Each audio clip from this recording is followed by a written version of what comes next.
জয় শ্রীকৃষ্ণ। রাধে রাধে।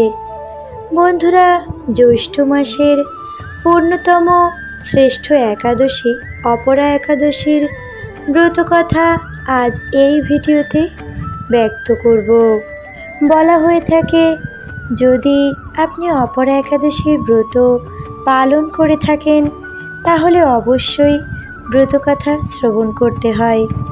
আর যদি কোনো কারণে ব্রত পালন করতে নাও পারেন তাহলে এই ব্রতকথা ভক্তি সহকারে শ্রবণ করে শ্রীহরির নামে একটি প্রদীপ প্রজ্বলন করুন। তাহলেও এই ব্রতের অনেকাংশে ফল আপনি লাভ করতে সক্ষম হবেন। এবার পাঠ করছি অপরা একাদশীর ব্রতকথা। আপনারা ভক্তি সহকারে শ্রবণ করুন। মহারাজ যুধিষ্ঠির শ্রীকৃষ্ণকে বললেন, হে কৃষ্ণ, জ্যৈষ্ঠ মাসের কৃষ্ণপক্ষিয়া একাদশীর নাম কি এবং তার মাহাত্ম্যই বা কী? আমি শুনিতে ইচ্ছা করি। আপনি অনুগ্রহ করে তা বর্ণনা করুন। শ্রীকৃষ্ণ বললেন, হে মহারাজ, মানুষের মঙ্গলের জন্য আপনি খুবই ভালো প্রশ্ন করেছেন। বহু পুণ্য প্রদানকারী, মহাপাপ বিনাশকারী ও পুত্র দানকারী এই একাদশী অপরা নামে খ্যাত। এই ব্রত পালনকারী ব্যক্তি জগতে প্রসিদ্ধি লাভ করে। ব্রহ্মহত্যা, গোহত্যা, ভ্রূণ হত্যা, পরনিন্দা, পরস্ত্রী গমন, মিথ্যা ভাষণ প্রভৃতি গুরুতর পাপ এই ব্রত পালনে নষ্ট হয়ে যায়।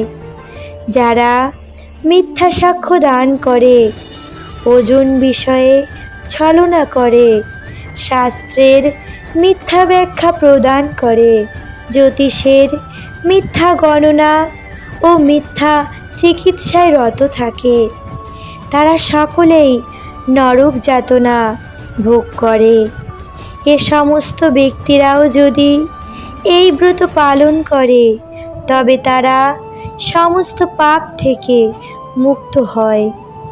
ক্ষত্রিয় যদি স্বধর্ম ত্যাগ করে যুদ্ধক্ষেত্র থেকে পালিয়ে যায় তবে সে ঘোরতর নরকগামী হয়, কিন্তু সেও এই ব্রত পালনে মুক্ত হয়ে স্বর্গগতি লাভ করে।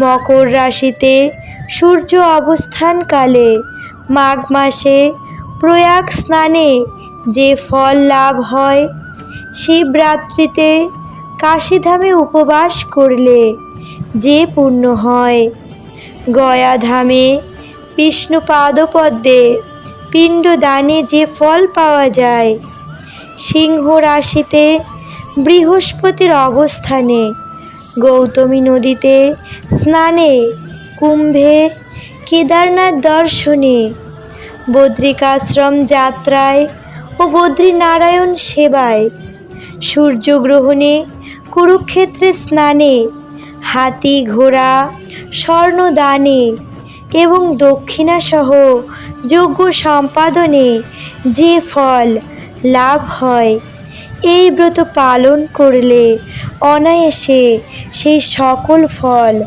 লাভ হয়ে থাকে।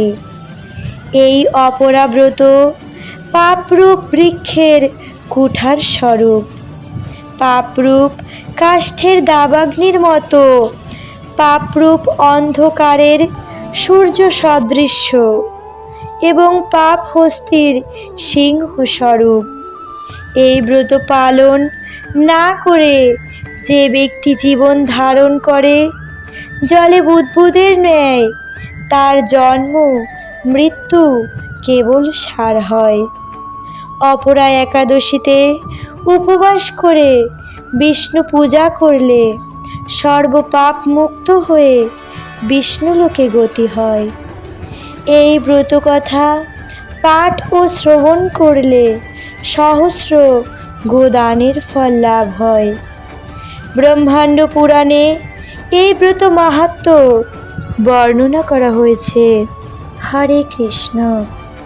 বন্ধুরা, আজ পবিত্র অপরা একাদশী ব্রতের দিন সন্ধ্যাবেলা অবশ্যই ভক্তি সহকারে শ্রীহরি বিষ্ণুর নামে একটি প্রদীপ প্রজ্বলন করে এই ব্রত মাহাত্ম্যটি শ্রবণ করুন। এরকমটা করলে আপনার পরিবারের মঙ্গল অবশ্যই হবে। অপরা একাদশী ব্রতের পালনের সঠিক সময় 9 জ্যৈষ্ঠ 1432, 24 মে 2025 শনিবার পূর্বাহ্ন 9টা 51 এর মধ্যে। নির্দিষ্ট সময়ে একাদশী ব্রতের পালন সম্পন্ন করতে হবে। ভিডিওটি সম্পূর্ণ দেখে যদি আপনার সামান্য একটুও ভালো লেগে থাকে অবশ্যই একটি লাইক করে চ্যানেলটি সাবস্ক্রাইব করে দেবেন এবং কমেন্ট বক্সে লিখুন জয় রাধা গোবিন্দ, জয় লক্ষ্মীনারায়ণ। আজকের ভিডিও এখানেই শেষ করছি। সকলেই ভগবানের অশেষ কৃপায় ভালো থাকবেন। রাধে রাধে।